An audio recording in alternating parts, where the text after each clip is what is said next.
Si je vous dis histoire de l'informatique et cryptographie, vous pensez aussitôt Turing et Enigma. Oui, bien sûr, mais pas seulement. Parmi les premiers codes secrets dont on ait gardé trace, il y a le code de César.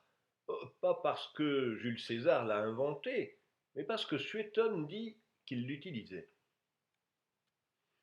Il y employait, pour les choses tout à fait secrètes, une espèce de chiffre qui en rendait le sens inintelligible, les lettres étant disposées de manière à ne pouvoir jamais former un mot, et qui consistait, je le dis pour ceux qui voudront les déchiffrer, à changer le rang des lettres dans l'alphabet, en écrivant la quatrième pour la première, c'est-à-dire le D pour le A, et ainsi de suite.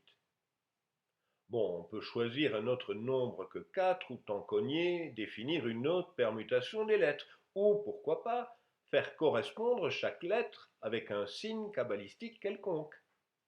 L'important est qu'on remplace une lettre donnée toujours par le même signe. C'est une bijection. On parle de substitution simple. Il se trouve qu'un tel code est relativement facile à décoder, avec un minimum de statistiques. C'est Al-Kindi qui le dit, au IXe siècle à Bagdad. Il a dirigé la maison de la sagesse sous le calife Al-Mamoun. Il a écrit près de 300 ouvrages, dont le premier traité de cryptologie, qui est aussi le premier ouvrage connu où il est question de statistiques. La façon d'élucider un message crypté, si nous savons dans quelle langue il est écrit, est de nous procurer un autre texte en clair, dans la même langue, de la longueur d'un feuillet environ, et de compter alors les apparitions de chaque lettre. Ensuite, nous nous reportons au texte chiffré que nous voulons éclaircir et relevons de même ces symboles. Nous remplaçons le symbole le plus fréquent par la lettre première, la plus fréquente du texte clair, le suivant par la deuxième, le suivant par la troisième, et ainsi de suite, jusqu'à ce que nous soyons venus à bout de tous les symboles du cryptogramme à résoudre.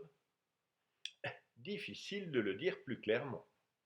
L'analyse des fréquences de symboles est la première des choses à essayer quand on veut déchiffrer un message. Évidemment, Al-Kindi a réfléchi à la parade. Il y en a de multiples, et il les énumère longuement, ce qui donne la classification arborescente que vous voyez ici.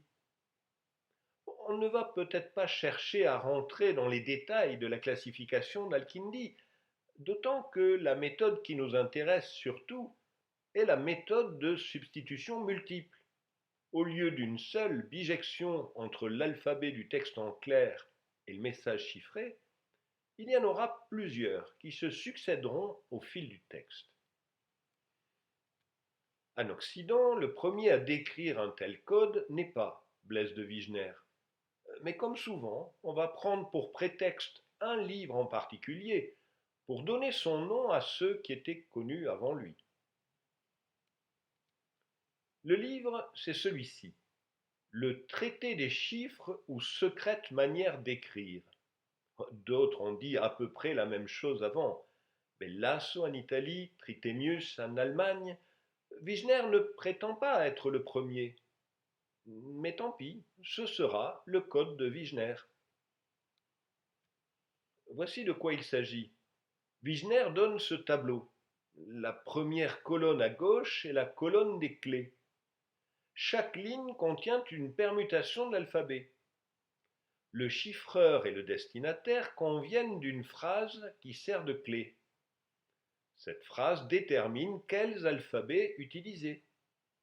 Disons que la clé est le mot Vigenère.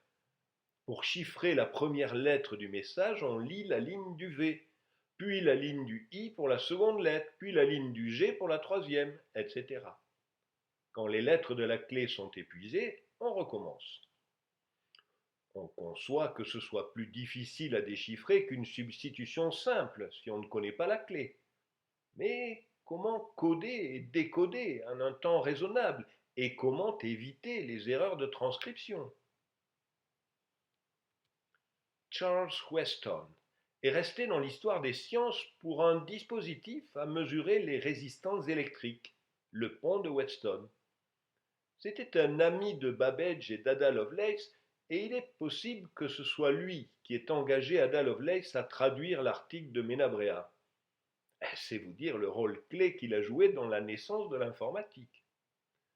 Bref, c'était un amateur de cryptogrammes. Et comme beaucoup d'amateurs, il avait proposé son propre code.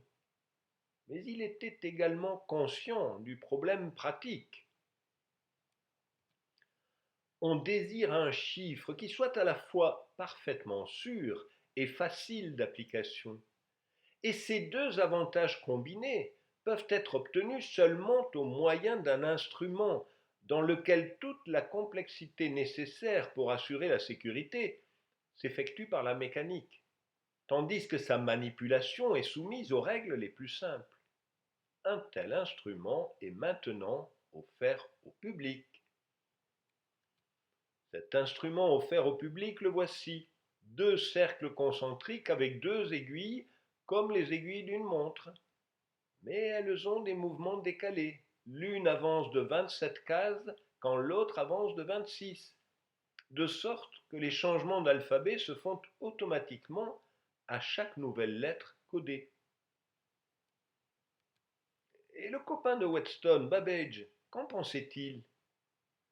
Lui aussi était un grand amateur de messages secrets, et il pratiquait depuis l'enfance. Voici ce qu'il raconte dans ses mémoires. Déchiffrer est selon moi une des activités les plus fascinantes, et je crains d'y avoir perdu beaucoup plus de temps qu'elle n'en mérite. Il y a une maxime parmi les déchiffreurs selon laquelle tous les chiffres peuvent être déchiffrés.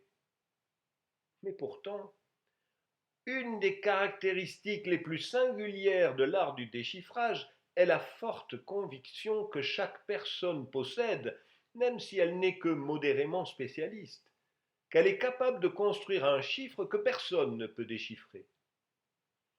Et il explique qu'il en était lui-même persuadé étant jeune, jusqu'à ce qu'il imagine un code qui convainque tous ses amis.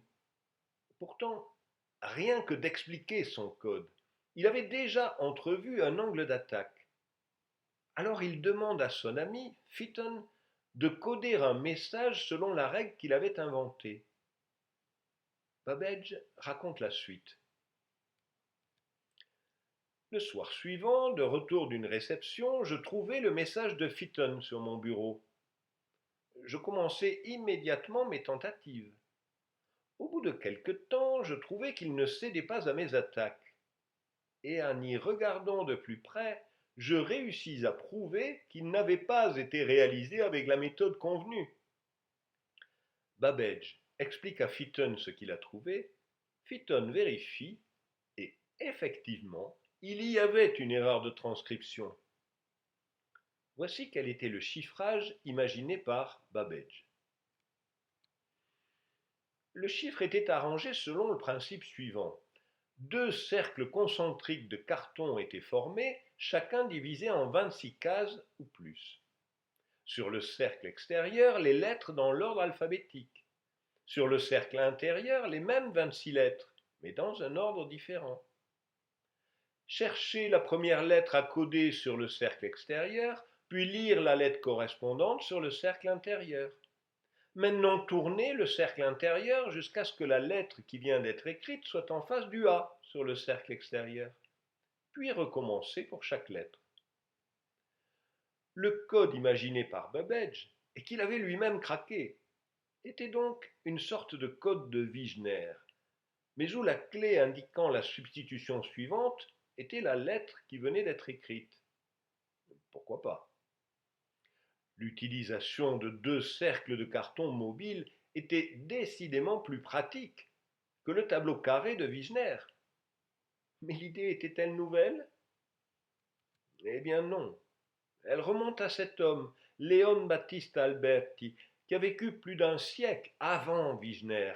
C'était un de ces savants de la Renaissance italienne d'une culture encyclopédique.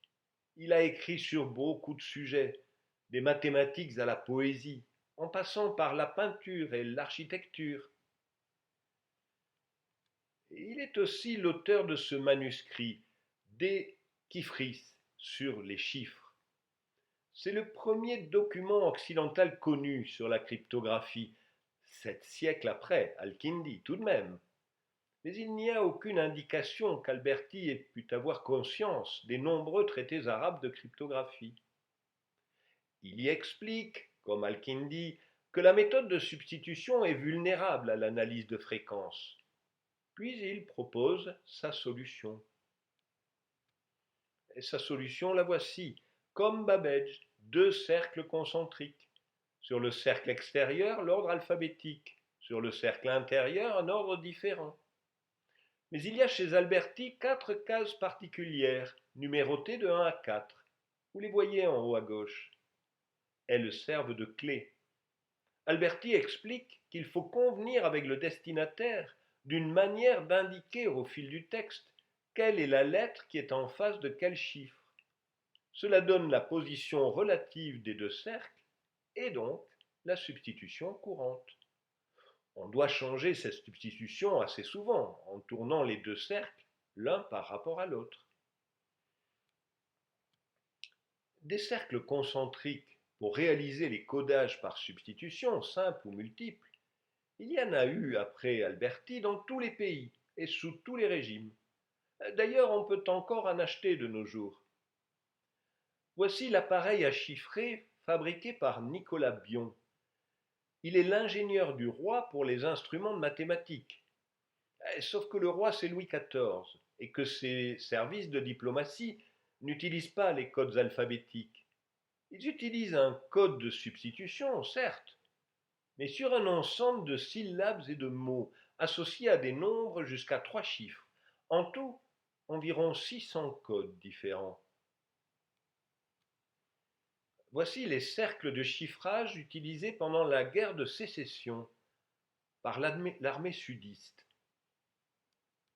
Et voici des cercles imprimés à l'usage de l'armée américaine pendant la Première Guerre mondiale. Il n'y avait donc pas mieux que les cercles concentriques et les codes de substitution. Et si, grâce à cet homme, Thomas Jefferson, l'un des 7 pères fondateurs des États-Unis d'Amérique, avec Benjamin Franklin et George Washington, l'un des rédacteurs de la Déclaration d'indépendance et le 3e président des États-Unis. Bref, pas un plaisantin, mais tout de même quelqu'un qui savait vivre. Je vous en prie de vouloir bien me procurer une douzaine de ceps des vignes dont on fait le vin de Montrachet, et autant de celles du vin de Vougeot ou de Chambertin. Vous aurez bien soin de les faire tirer de ces vignobles vous-même, afin d'éviter toute possibilité de manquer des véritables espèces. Et c'est signé votre très humble et très obéissant serviteur, Thomas Jefferson. En français dans le texte, Thomas Jefferson a été ambassadeur des États-Unis en France de 1785 à 89. Et comme vous le voyez, il n'y a pas perdu son temps. Et il est aussi celui qui a acheté, sans trop l'avoir prévu, la Louisiane à Napoléon en 1803. Un territoire grand comme plusieurs fois la France, pour une bouchée de pain. En même temps, la France ne la possédait pas vraiment, la Louisiane. Elle venait d'en acheter la plus grande partie aux Espagnols, qui ne la possédaient pas plus avant. Mais bon, je m'égare. Jefferson, donc. De retour de son ambassade en France, qui est en pleine révolution, il devient le premier secrétaire d'État, sous George Washington, le premier président des États-Unis. Et il s'inquiète un peu de la confidentialité de ses dépêches. Alors, il a une idée, qu'il explique dans ce manuscrit, de manière tellement précise d'ailleurs, qu'il suffit de suivre ses indications pour fabriquer ceci. C'est un cylindre de bois, blanc précise-t-il, sur lequel on a marqué des lignes et inscrit des lettres, avant de le découper en rondelles. Si on a choisi un ordre dans lequel placer les rondelles, Il suffit de les tourner de sorte à faire apparaître le message en clair et on lit la traduction chiffrée sur une autre ligne. C'est simple, mais il fallait y penser. Eh bien, ça n'a pas marché. Jefferson lui-même n'y a pas cru et n'a rien fait pour l'imposer. Dommage parce que le système a été réinventé plusieurs fois, dont en 1917, plus d'un siècle après Jefferson, pour donner cet appareil, le M94, un usage dans l'armée américaine à la fin de la Première Guerre mondiale. Le même principe a aussi été mis sous forme d'un tableau de réglettes qui peuvent coulisser les unes par rapport aux autres. La clé, c'est la permutation des réglettes, qui correspond à l'ordre des rondelles dans le cylindre de Jefferson. La machine que vous voyez était fabriquée en France dans les années 30 par la Société des codes télégraphiques Georges Lugagne. Tous ces dispositifs de codage portatif, c'est peut-être commode sur un champ de bataille, mais ça fait un peu bricolage. On ne pourrait pas trouver mieux. Ah si, évidemment. Quand il s'agit d'inventer une machine, il suffit de demander à Leibniz. À force de réfléchir à sa machine arithmétique, il avait eu une idée géniale. Cette machine arithmétique m'a amené à penser à une autre belle machine qui servirait à chiffrer et déchiffrer des missives, et à le faire d'une manière très rapide et indéchiffrable pour d'autres. Car j'ai observé que les codes utilisés communément sont aisés à déchiffrer, et ceux qui sont difficiles à déchiffrer sont généralement si difficiles à utiliser que les gens trop occupés les abandonnent. Mais avec cette machine, une lettre entière est presque aussi facile à chiffrer et déchiffrer pour quelqu'un qui l'utilise qu'elle le serait pour la recopier. Que nous a-t-il encore concocté? L'idée est assez simple. Le chiffrage ressemble au cercle d'Alberti, puisqu'il s'agit de changer de substitution à chaque lettre, selon une clé convenue. Mais il a tout automatisé. Il suffit de taper les lettres sur un clavier et leur version chiffrée apparaît automatiquement. La machine de Leibniz a été reconstituée, mais seulement récemment. Elle n'avait jamais été construite auparavant. Il était persuadé qu'avec cette invention géniale, le duc de Hanovre allait multiplier ses subventions et équiper tous les services diplomatiques. Eh bien non, pas du tout. C'est un flop. Alors comme il ne voulait pas que son idée profite à l'ennemi, il a gardé ses plans secrets. L'idée d'automatiser un codage par substitution multiple va exploser à la fin de la Première Guerre mondiale. On ne compte plus les inventions et aussi les piratages. Les premiers inventeurs pourraient bien avoir été hollandais, mais pour une raison inconnue, leur dépôt de brevet n'a pas abouti. Le premier brevet est celui de Hebern aux États-Unis, qui n'aura pas le succès commercial espéré. Peu après arrive Scherbius, en Allemagne, qui produit la première version d'Enigma. Vous voyez 3 roues dentées sur le dessus de celle-ci. Ce sont 3 rotors.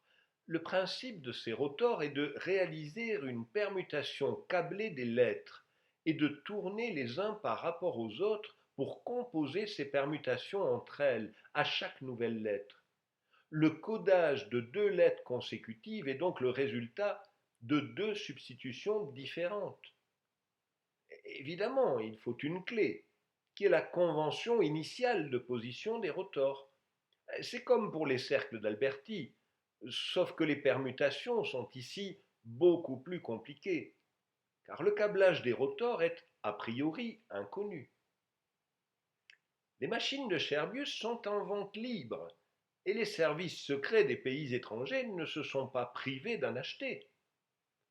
Sauf que les messages allemands que l'on intercepte à partir de 1927 changent d'aspect. Manifestement, ils ont été codés avec un appareil ressemblant à l'énigma du commerce, mais en plus compliqué. Les Français et les Anglais ont bien intercepté des messages militaires allemands en quantité. Ils ont bien leur version commerciale d'Enigma, mais ils ne savent rien en faire. Les Polonais en 1930 en sont au même point, mais ils prennent une initiative. Il y a en Pologne une école de mathématiciens de tout premier plan. Alors, ils décident de donner des bases de cryptographie à quelques étudiants, puis de les recruter dans un bureau du chiffre. Parmi ces mathématiciens, il y a ces trois hommes, Marian Rejewski, Jerzy Rogiski et Henryk Zygalski. Un officier français, le colonel Gustave Bertrand, leur avait fourni des renseignements venant d'un agent double allemand. En partie grâce à ces renseignements, ils réussissent à reconstituer le câblage des rotors de la version militaire d'Enigma.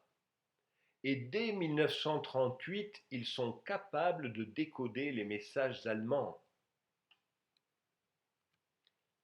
L'avancée décisive est due à Marian Rejewski.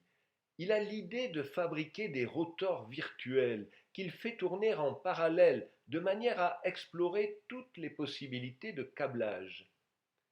Et comme sa machine fait tic, tic, tic, il l'appelle la bombe cryptologique.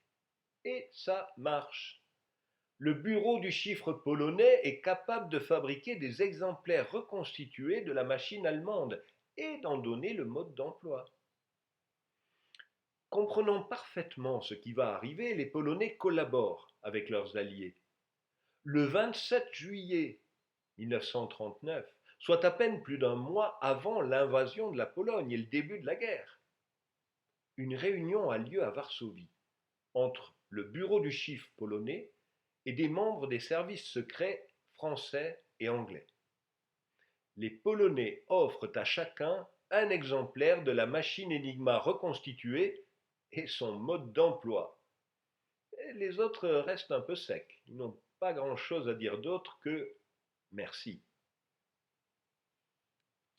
Le reste de l'histoire, vous le connaissez. Vous avez vu le film The Imitation Game. Sinon, allez-y, c'est un très bon film qui vaut vraiment la peine d'être vu. Sauf qu'il n'y ait aucunement question de polonais. Le scénario est écrit pour glorifier l'action de Turing, qui le mérite amplement. Après l'invasion de la Pologne, les mathématiciens du bureau du chiffre se sont réfugiés d'abord en France, où ils ont continué à travailler sur Enigma. Turing, qui n'était pas à la réunion de Varsovie, était venu discuter avec eux en France. Après novembre 1942, Rejewski et Zygalski sont passés en Angleterre. Ils ont continué à travailler au service de cryptographie, mais pas directement avec Turing à Bletchley Park. Le gradé administratif obtus et borné qui met des bâtons dans les roues de Turing au début du film, c'est lui, Alastair Denniston. Il n'était ni obtus ni borné et il a rendu d'immenses services. Quant à la fille qui est embauchée, bien qu'elle arrive en retard au test, mais comme elle est jolie, on lui pardonne, c'est elle, Joan Murray. C'était une excellente mathématicienne, et sa contribution est allée beaucoup plus loin que mettre son héros en valeur. Ce qui n'apparaît pas non plus clairement dans le film, c'est le climat de paranoïa en 1951, en pleine guerre froide, quand a éclaté l'affaire des Cambridge Five. Ces 5 hommes étaient tous assez haut placés dans l'administration. Certains avaient même des postes de responsabilité dans les services secrets. Et ils transmettaient des informations aux Russes. Le réseau d'espionnage avait démarré à Cambridge, où Turing avait étudié. Il y avait une relation homosexuelle entre deux des espions. Et il n'en fallait pas plus pour que Turing soit assimilé aux bad guys dans l'hystérie collective. Reste que l'essentiel du message de ce film est vrai. La victoire des Alliés dans la Seconde Guerre mondiale doit beaucoup à tous ceux qui ont travaillé à Bletchley Park et en premier lieu à Turing. Les Polonais avaient montré la voie, et d'ailleurs Turing a continué à appeler bombe la machine à rotor qu'il a conçue et fait réaliser. Mais c'était sur une toute autre échelle. Les Allemands, méfiants, avaient compliqué leur machine dans les versions successives qui devenaient beaucoup plus difficiles à décoder par l'approche polonaise. C'était vrai tout particulièrement pour les machines utilisées par la Kriegsmarine dans les sous-marins. Elles avaient 4 rotors successifs au lieu de 3. Or, décoder les messages des sous-marins était stratégiquement crucial. Les sous-marins allemands patrouillaient en permanence dans l'Atlantique. Dès que l'un d'eux repérait un convoi, ils prévenaient les plus proches pour attaquer ensemble. Ils appelaient ça la tactique de la meute de loups. C'était terriblement efficace. Si les pertes de convois dans l'Atlantique avaient continué au niveau de 1942, l'approvisionnement de la Grande-Bretagne par les États-Unis aurait été compromis. L'apport de matériel et de troupes nécessaires au débarquement aurait été impossible. Le débarquement lui-même n'aurait pas pu avoir lieu. Dire que le décodage des messages de sous-marins à Bletchley Park a raccourci la guerre et épargné des centaines de milliers, peut-être des millions de vies, ce n'est pas une exagération. Pour expliquer que la reconnaissance de l'action de Turing ait été aussi tardive, on a invoqué le fait que les archives de Bletchley Park avaient été classifiées. On ne pouvait pas savoir ce que Turing avait fait, parce que c'était top secret. Ce qu'il avait fait précisément, peut-être pas. Mais pour le résultat, il suffisait de compiler quelques chiffres. Sur ce graphique, j'ai reporté un point pour chaque mois de la guerre. En abscisse, le nombre de navires alliés coulés dans l'Atlantique. En ordonnée, le nombre de sous-marins allemands coulés. Les mois jusqu'à mars 1943 sont les points rouges. Les mois à partir d'avril 1943 sont en vert. Je crois que le graphique se passe de commentaires, non? En décembre 1942, Turing est allé aux États-Unis. Il a expliqué ses besoins. La fabrication de bombes a été exécutée à grande échelle. La communication entre les bombes américaines et Bletchley Park a été mise en place. Turing est revenu en Angleterre pour coordonner le tout, et vous voyez le résultat. Au jour du débarquement en Normandie, le 6 juin 1944, la guerre était loin d'être gagnée. Depuis plus de 2 ans, les Allemands avaient commencé à coder leurs messages par radiotélégraphe entre les quartiers généraux et les groupes d'armées sur une machine encore plus compliquée qu'Enigma. Les Anglais, qui ne l'avaient jamais vue, l'avaient baptisée Tunny. Cette fois-ci, l'approche combinatoire des bombes ne suffisait plus. Une approche statistique avait été imaginée, mais elle demandait une masse de calcul qui n'était réalisable que par une machine. Cette machine, construite en quelques mois, a été le premier calculateur binaire électronique. Colossus, de son petit nom. En mars 1944, un ordre était arrivé à Bletchley Park. Le décodage de Tunny devait être opérationnel le 1er juin. Ce jour-là, Colossus était prêt.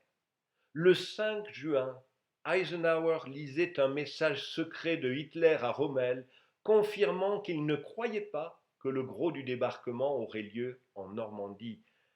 Le premier message important décodé grâce à Colossus. Turing n'était pas seul à Bletchley Park. Des centaines de personnes, dont une majorité de femmes, y ont travaillé. Tous et toutes ont contribué au résultat. Mais qu'on ne me dise pas qu'on ignorait ce qu'ils avaient fait. Les nombres de vaisseaux coulés dans l'Atlantique n'ont jamais été cryptés que je sache.